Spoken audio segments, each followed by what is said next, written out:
Assalamualaikum guys. Korang pernah tak mengalami masalah air di tangki flush tandas yang menitik?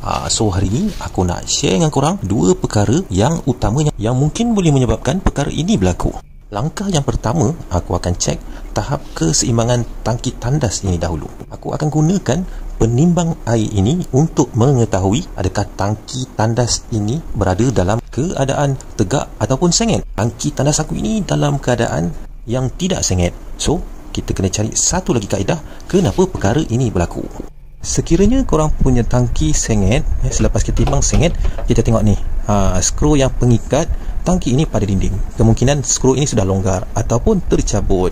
So, terpaksalah kita ketatkan atau ikat semula. Macam kes aku, perkara tangki sengit tidak berlaku. So, sekarang aku kena tengok, ni berbola ni.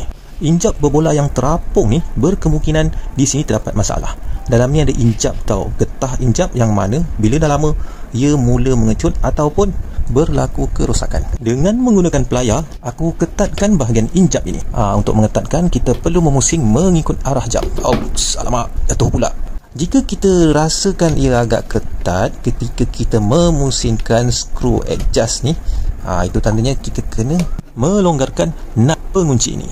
Setelah dilonggarkan, kita teruskan mengikut kesesuaian yang dihendaki. Okey, sekarang inilah masa untuk kita melakukan percubaan. Kita tunggu sebentar sehingga tangki ini penuh. Sambil kita menanti ia penuh, apa kata kita cuba dahulu dengan menarik batang ini ke atas. Lihatlah bagaimana ianya berfungsi. Secara automatiknya, apabila tangki ini penuh, dia akan menolak berbola ini naik ke atas. Ini akan membuatkan injap air ini tertutup. Di bahagian tepi tangki ini terdapat lubang yang berfungsi untuk mengeluarkan air yang melimpah. Lihatlah tanda aras ini. Ini adalah penanda aras air maksima apabila ia penuh.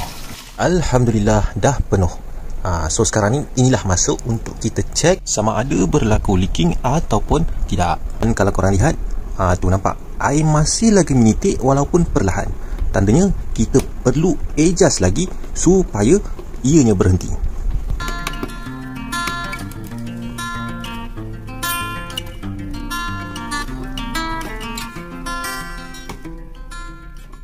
Okey guys, Alhamdulillah kes aku ni dah settle. Kalau kata korang tak settle lagi, yang mana air masih lagi menitik, itu tandanya korang perlu menukar dengan injap yang baru.